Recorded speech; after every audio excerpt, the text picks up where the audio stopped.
Everybody, this is Izzy here coming to you with another review. As promised, today's review is based off of my favorite superhero, or one of them of all time, Superman, off the 2013 Man of Steel film.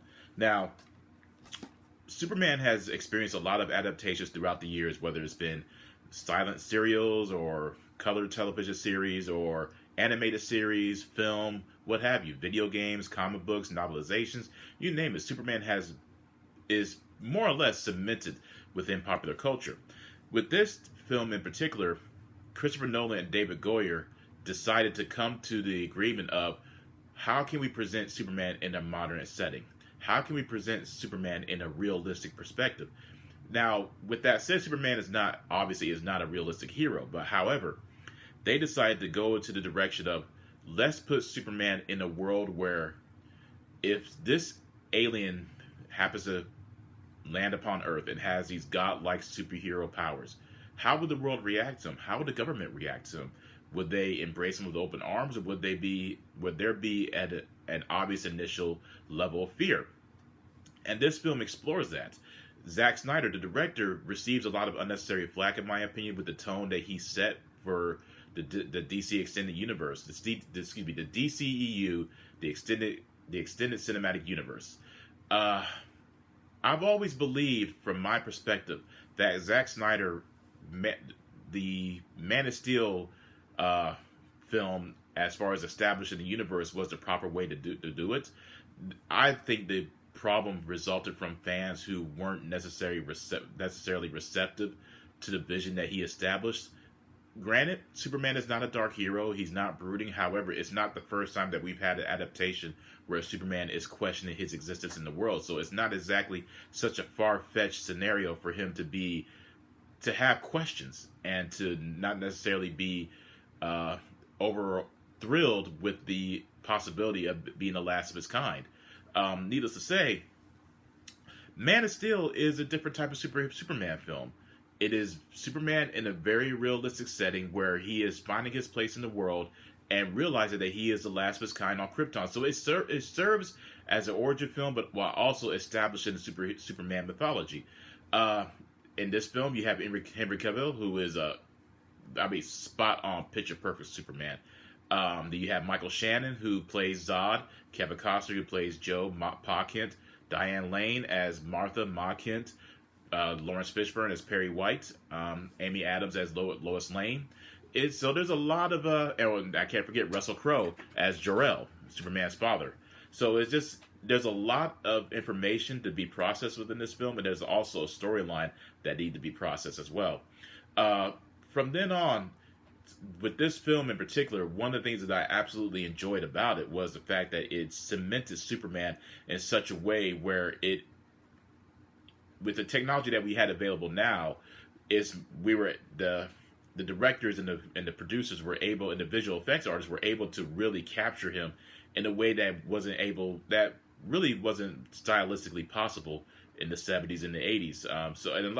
And a lot of fans were complaining before as to how Superman wasn't, especially in prior adaptations, he wasn't necessarily fighting anyone on his level of equal power. Needless to say, I mean, the last time he fought anyone of equal power, you could say he fought Zod in Superman 2. Then you could say he fought the Nuclear Man in Superman 4, The Quest for Peace. And then you have the animated series, and you have the Superman versus Doomsday films, or The Death of Superman, excuse me. So you have a lot of adaptations that show Superman fighting someone on his playing field, but you never really had it in this fashion. Zack Snyder has this vision. I've always felt that he is a visionary genius when it comes to visuals, and he may not be the strongest storyteller, but for anyone to come to the conclusion that he is the worst storyteller, I mean, I think that's being a bit too harsh. I've always stated that if Zack Snyder just focused on the directing capabilities while allowing someone to craft the story while he focuses on the visuals and the action, you really will have an amazing, stylistically emotional film, in my opinion.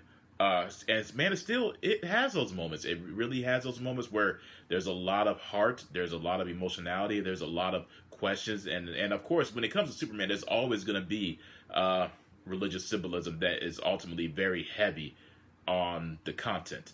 And Superman questioning his existence, and then also having to deal with another antagonistic villain who is basically him, just more obviously on the evil side. Uh, I enjoyed Man of Steel. I really did. I thought it was an amazing film, and it's still one of my favorite Superman films of all time. Because I had watched it so many times, and I was a huge fan. Two of my best friends, Anita and Scott, they actually for my birthday, or I'm not sure if it was for my birthday or if it was just something that they wanted to do for me out of kindness. I believe it was a combination of both, obviously. But they had bought me this Man of Steel action figure because they knew, because I made it emphatically known that how many times I watched this film in a row. Well, not necessarily in a row, but just how many times I watched it in general. And they bought me this action figure, and I have not opened it because I just kept it. Want to keep it for memories, obviously. Man of Steel it's a fun, entertaining, and granted, the tone isn't ideal when it comes to Superman, because we all can come to the agreement that Superman is not a dark, brooding, gritty character. But I do understand why they decided to take this Superman character and place him in this type of world, as the world that he's in is basically a reflection of what's surrounding him. And for him to be the beacon of hope, if you will, he has to build into that role. And that's where I fault WB and DC.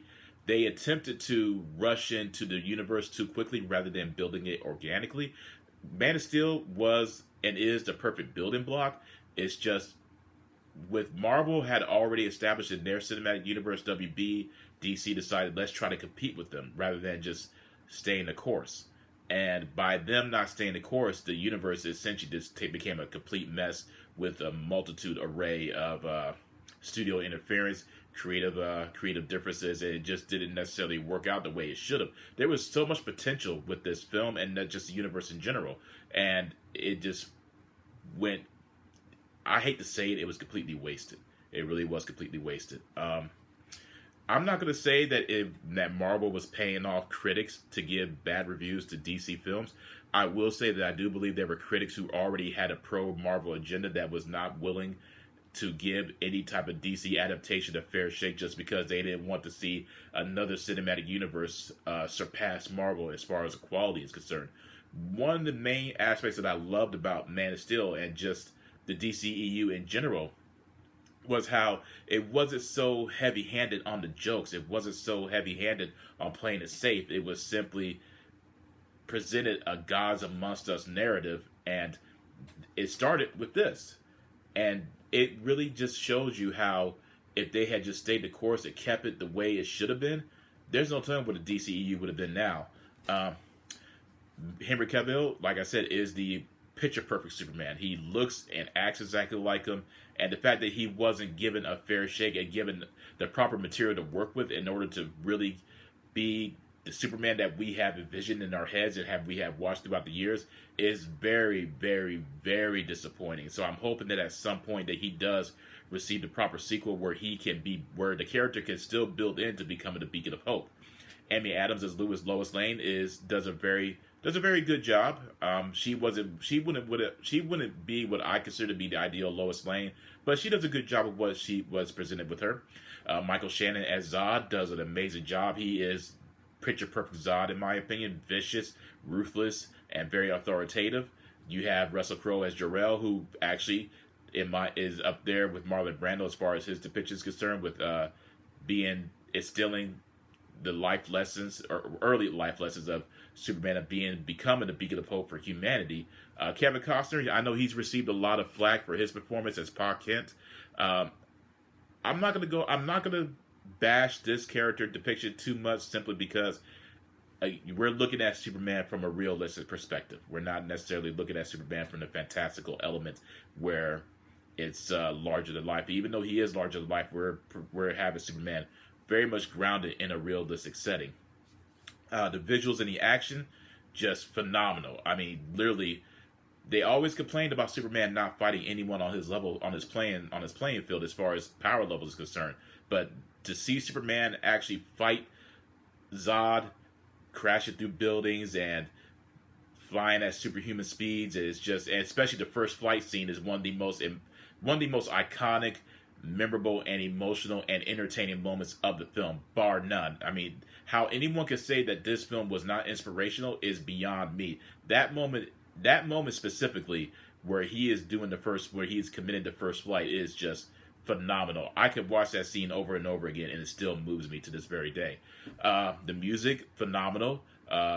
Zack Snyder's visual directing and the storytelling overall does a great job at setting up that universe. And there's a lot of Easter eggs here and there. The battle within Smallville with Superman fighting Fiora is phenomenal as well. To be just everything about this film was, in my opinion, just wrongly criticized, or too harshly criticized, I should say.